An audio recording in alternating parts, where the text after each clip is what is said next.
À ce Amen, que sa bénédiction repose sur nous tous. Amen. Les lectures tout au long de l'année copte, elles nous rappellent toujours du trajet du salut. Et les lectures du premier mois de l'année copte, toutes, concernent l'œuvre de Dieu le Père à propos de notre salut. Qu'est-ce que Dieu le Père a fait pour notre salut? Alors, les lectures d'aujourd'hui, le premier dimanche de l'année copte, nous parlent à propos d'un petit résumé de ce salut que Dieu nous a présenté à travers Jean-Baptiste et le Christ. Mais ces lectures aujourd'hui soulignent la réaction de l'homme vis-à-vis de ce salut présenté par Dieu le Père. Ce salut planifié par Dieu.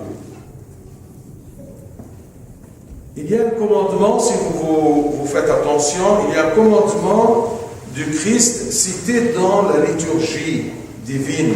Vous vous rappelez où? C'est quand le prêtre dit: car chaque fois que vous mangez de ce pain et que vous buvez de cette coupe, vous annoncez ma mort, vous confessez ma résurrection, et vous faites mémoire de moi jusqu'à mon retour. Qu'est-ce que ça veut dire, vous faites mémoire de moi? Qu'est-ce qu'on va se rappeler à propos du Christ jusqu'à son venue? Sinon, c'est son salut, ce qu'il nous a présenté, son amour pour nous et tout ce qu'il a fait pour nous sur la croix.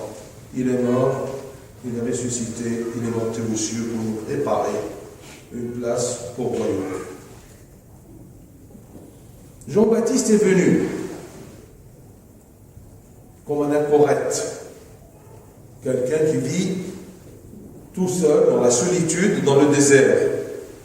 Il a préparé le chemin, il a commencé à témoigner le Christ à un moment de sa vie, et il a commencé à préparer le chemin du Seigneur en appelant les gens au repentir et au baptême. Il a témoigné que ce Jésus-là, c'est le Fils de Dieu, c'est l'agneau de Dieu qui va enlever le péché du monde. Devant tout ce que Jean a fait, il a fait apprendre Jean, ce Jean le plus grand parmi ceux qui sont nés des femmes, tout ce qu'il a présenté, comment les gens ont agi vis-à-vis de ce que Jean-Baptiste a présenté. Eh bien, il y a ceux qui ont accepté, il y a ceux qui sont refusés, ils ont refusé. Et ceux qui ont accepté, ils se sont soumis à Jean-Baptiste, à son baptême.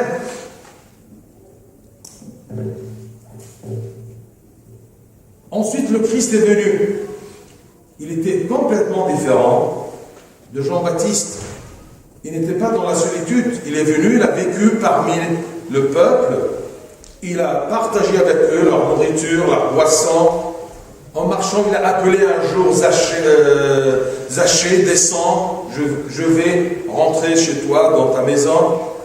Il a fait ressusciter Lazare, il a guéri l'aveugle-né, il a participé même aux noces en Galilée. Il était aux besoins des gens, ils avaient besoin de vin, il a transformé l'eau en vin. Et il leur a parlé à propos des choses concernant le royaume des cieux. Vis-à-vis de tout ce que le Christ a présenté, comment l'homme a agi, eh bien, il y a ceux qui ont refusé, et il y a ceux qui ont accepté et s'y sont soumis. Et c'est pour cela que vous avez entendu aujourd'hui un verset. Tout le peuple qui l'a entendu Jean-Baptiste, et même les publicains, les pécheurs, aux yeux des Juifs, ont justifié Dieu. C'est un terme un peu bizarre. en se faisant baptiser du baptême de Jean. Qu'est-ce que ça veut dire justifier Dieu? Justifier Dieu, c'est-à-dire dire que Dieu est juste. Tout ce qu'il fait est juste. De reconnaître la sagesse de Dieu dans ses œuvres. Reconnaître qu'il est juste et sage dans toute son économie, tadbir, toute son économie du salut, le salut de l'homme. Alors, il y a des gens qui ont justifié, ils ont proclamé, oui, c'est juste ce que tu fais, je l'accepte et je vais me s'y soumettre. Et il y a des gens qui ont refusé. Et à la fin, le dernier verset, si vous vous rappelez, vous avez entendu dire, la sagesse a été justifiée, c'est le même sens. La sagesse, qui est la sagesse avec un S majuscule, c'est Dieu. La sagesse a été justifiée par tous ses enfants. Tous les enfants de Dieu, ils justifient Dieu. La justice, tout ce que Dieu nous fait, nous prépare, nous planifie pour notre salut est juste. Eh bien, il n'y a pas de faute là-dedans. Tu ne peux pas rectifier ce que Dieu a fait, c'est la sagesse. Dieu, c'est la sagesse. Alors, il y a des hommes, surtout les enfants de Dieu, qui ont justifié Dieu. Tu as raison, Dieu. Je t'accepte et je te suis. Je suis d'accord avec ce que tu as fait pour moi. Je reconnais ton œuvre d'amour que tu as fait pour moi, pour mon salut. Et il y a d'autres, quand vous avez entendu aussi, un verset qui dit, mais les pharisiens et les docteurs de la loi, qui connaissaient tout, ont rendu nul à leur égard le dessein de Dieu. Ils ont rendu nul à leur égard le dessein de Dieu. Le dessein de Dieu, c'est-à-dire l'objectif de Dieu, le but de Dieu. Qu'est-ce qu'il voulait nous faire? C'est de nous sauver. Mais moi, j'ai rendu ceci nul à mon égard, nul. Je n'ai pas profité de ce que Dieu m'a présenté. Pour eux, le dessein de Dieu est nul. Il n'est pas effectif pour moi. Donc, ce qui a présenté Dieu, ce qui a planifié Dieu, est juste, justifié par ses enfants et par les autres. Il est, à leur égard, nul. Pour eux, est nul. Il n'est pas effectif. Ils n'ont pas profité de ce que Dieu a présenté à travers les prophètes, à travers Jean-Baptiste, à travers même son Fils, le Christ. Sommes-nous de quel groupe? Ceux qui ont justifié Dieu, ceux qui justifient Dieu, justifient la sagesse, ou nous sommes parmi les gens qui ont rendu nul à leur égard le dessein de Dieu? Quelle est l'économie de Dieu? Je veux vous résumer tout simplement tout ce que Dieu nous a fait dès le commencement. Rapidement, n'ayez pas peur. Premièrement, Dieu a créé l'homme à son image. À son image, qu'est-ce que ça veut dire? Le même nez, le même yeux, les mêmes oreilles? Non. À son image, tout simplement, concernant la pureté, la sainteté, l'amour, l'intelligence, le raisonnement. Ceci. Pourquoi Dieu a créé l'homme à son image? Tout simplement pour que l'homme puisse vivre et habiter avec Dieu. Vous vous rappelez, Adam, il était avec Dieu comme deux amis. Il marchait avec lui, comme c'est écrit. Il était dans la présence de Dieu, parce qu'il est sur son image. Il est proche de lui. Il peut établir un contact entre moi, entre l'homme et Dieu. Il est en communion avec Dieu, parce qu'il est à son image. Et ensuite, c'est écrit aussi, et selon sa ressemblance. Son image, sa ressemblance, c'est-à-dire que l'homme ressemble à Dieu. En quoi? Dans le pouvoir. Dieu lui a donné un pouvoir sur toute la création, pour que tout simplement, aux yeux de la créature, de la nature, l'homme soit ressemblable à Dieu. Vous voyez l'honneur que l'homme a eu. Il est à l'image de Dieu et il a le pouvoir sur toute la création. C'est pour cela que le psaume 8, et aussi on a pris le même verset dans la messe de Saint-Grégoire. C'est écrit dans le psaume: tu lui as donné la domination sur les œuvres de ta main, tu as tout mis sous ses pieds. Comme on dit dans la messe grégorienne. Alors vous voyez, il est à son image, à sa ressemblance, quelque chose de très beau, et en plus, il a reçu un souffle de Dieu, la seule créature qui a eu un souffle de Dieu. Tout simplement pour que l'homme sente toujours que l'origine de sa vie, ça vient de Dieu. Chaque moment que tu vis et tu respires, ce souffle-là, ça vient de Dieu. Et ainsi, la volonté de l'homme était la même que la volonté de Dieu. Ce que Dieu aime, l'homme aime. Ce que Dieu haït, c'est bien, ou refuse, eh bien l'homme haït et refuse. Ce que Dieu préfère, l'homme préfère. C'est facile pour l'homme de suivre Dieu. C'est comme ça que l'homme était créé. Mais l'homme a péché. Et le péché a dominé l'homme et a souillé cette image de Dieu à l'intérieur de l'homme. Donc, l'homme est chassé de la présence de Dieu. Il n'arrive pas à faire un contact avec Dieu. Il est souillé. Il a perdu aussi sa domination. Moindre virus, tout simplement, il peut détruire l'homme. Et il a commencé à avoir peur de tous les aliments, des insectes. Eh bien, Satan aussi, il a mis dans le cœur de l'homme une fausse image de Dieu. Il a mis dans sa pensée que Dieu, il est jaloux de l'homme. Il ne veut pas que l'homme soit comme lui. C'est pour cela qu'il lui a empêché de manger un fruit. Qu'est-ce que l'homme a fait? Il a cru le menteur.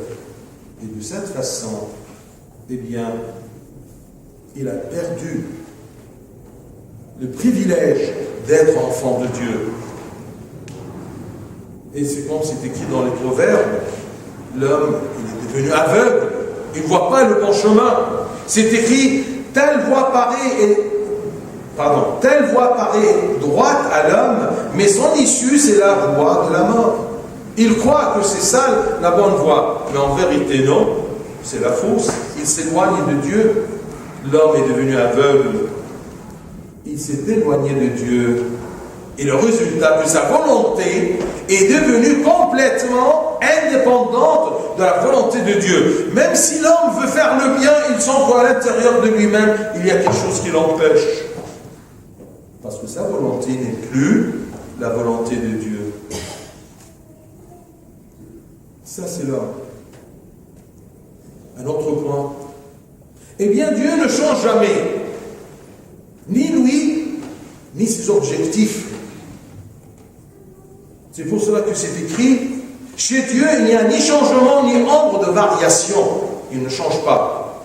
Et sa pensée ne change pas. Son but ne change pas. Quel est son but? Son but, tout simplement, ça se trouve d'un verset dans l'Ancien Testament. Que Dieu, trouvant son bonheur, c'est un peu une image, le bonheur de Dieu, trouvant son bonheur parmi les fils de l'homme. Les fils de l'homme, il y a les Bani Adam. Les Zétif et Bani Adam. Trouvant mon bonheur parmi les fils de l'homme. Mais l'homme que j'aime bien, mon bien-aimé, eh bien, il est parti loin de moi à cause de Satan. Est-ce que Dieu va le quitter, va le laisser, va l'oublier, va le négliger? Jamais. Parce qu'il ne change pas, son amour ne change pas. Il aime l'homme. Et il va le chercher comme une brebis égarée. Alors, Dieu veut rendre l'homme à son premier rang, le rang dans lequel il était créé. Mais il y a un problème. C'est que quand Dieu a créé l'homme, il a créé l'homme avec sa volonté tout seul, et rien que sa volonté. Mais pour renouveler l'homme, eh bien, il a besoin de la volonté de l'homme aussi. Comme c'est écrit, Dieu t'a créé, je crois que c'est Saint Augustin qui a écrit ça, d'accord? Dieu t'a créé sans ta volonté, mais il ne te sauvera pas sans ta volonté. Tu dois accepter que Dieu te sauve, parce que Dieu ne veut pas t'obliger à le suivre.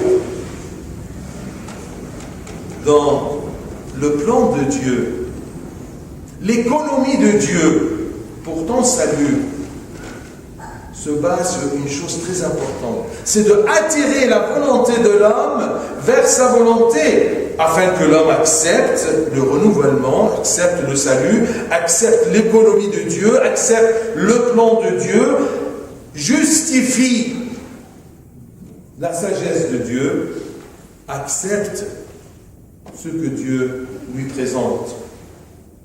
Et si l'homme accepte, il se soumettra au salut et au chemin du salut. Pour cela, il a envoyé Jean-Baptiste, et avant Jean-Baptiste, il a envoyé les prophètes, et toute l'histoire de Dieu avec l'homme. Il a envoyé ensuite son Fils. Tout ça pourquoi? Pour aider l'homme à présenter sa volonté à Dieu. Je suis d'accord avec toi, Dieu. Je justifie tes œuvres. Alors là, au commencement de l'année, avant de suivre le chemin du salut, on va se poser une question. Acceptes-tu le salut que Dieu te présente? Justifies-tu la sagesse? Rends-tu, ou bien tu rends nul à ton égard le dessein de Dieu? Choisis. Tu justifies ou tu rends nul ce que Dieu a fait pour toi. C'est très important. Précis. Où tu vas? Avec Dieu ou contre Dieu? Tu ne peux pas être au milieu. شهر توت تكلمنا أو كل القراءات تكلمنا دايما على طريق الخلاص وتحكي لنا عن طريق الخلاص. وهنا النهارده في آية مهمة بتوضح لنا إزاي الإنسان بيتعامل مع الخلاص اللي ربنا اداهوله. ربنا بيحب الإنسان وخلقه على صورته وعلى مثاله، أعطاه سلطان على كل الخليقة، خلاه حلو خالص عشان يقدر يعيش مع ربنا. زي ما لذة الله في بني آدم، لذة الإنسان مخلوق عشان يبقى سعيد مع الله. بعيد عن الله الإنسان مش مرتاح، لأنه مش مخلوق عشان يبقى بعيد عن ربنا، مخلوق عشان يبقى قريب من ربنا. لكن الشيطان جه بوظ الصورة دي كلها، وعشان كده ربنا ثابت في مقاصده ما بيتغيرش. أنا لازم أنجي الإنسان، لازم أرجعه إلى حضني عشان سعادة الإنسان، وأنا عشان أنا لذتي في بني آدم. أنا خلقت حاجة حلوة فعاوز أحافظ عليها، ما يجيش الشيطان يبوظها، ولو بوظها هصلحها. بس المشكلة إن ربنا لما خلق الإنسان بإرادته لوحده، لكن دلوقتي عشان يصلحه لازم إرادة الإنسان. لما ربنا خلق الإنسان، إرادة الإنسان كانت متحدة بإرادة الله، هي اللي بيكرهه ربنا يكرهه الإنسان، واللي يحبه الله يحبه الإنسان. وعشان كده كان سهل على الإنسان إنه يتبع الله. لكن النهاردة الإنسان عشان إرادته بعيدة عن إرادة الله، لما يحب يعمل خير تلاقي إيه جواه؟ في نوع من الشر يدفعه على حاجة غير اللي هو عاوزها. فربنا ابتدى يبحث عن الإنسان وخلاصه، وابتدى يظهر تدبير الخلاص للإنسان. فقدام تدبير خلاص الإنسان دوت في مجموعتين. مجموعة يقول لنا الكتاب عنها زي ما سمعتوا النهارده، يقول لنا إن جميع الشعب سمعوا يوحنا وتبشيره، سمعوا برروا الله. يعني إيه برروا الله؟ يعني يقولوا يا رب أنت ليك حق. بيبرروا الله وأعماله. هل أنت لما بتشوف أعمال الله اللي بيعملها من أجلك عشان خلاصك، هل بتبرر أعماله؟ هل تبرر الله؟ ويكتبوا وإن كتب برروا الله معتمدين بمعمودية يوحنا. ما دام تبرر الله وتوافق على كلامه هتخضع للي هو بيقول لك تعمله. فراحوا اعتمدوا من يوحنا عشان يعدوا نفسهم بالتوبة لمجيء المسيح. وعشان كده تلاقوا برضو الآية اللي أحيانا ما بنفهمهاش رغم إنها مكتوبة بالعربي: الحكمة تبررت من جميع بنيها. الحكمة خلفت. مين الحكمة؟ هو الله. مين بنيها؟ هم أولاد الله.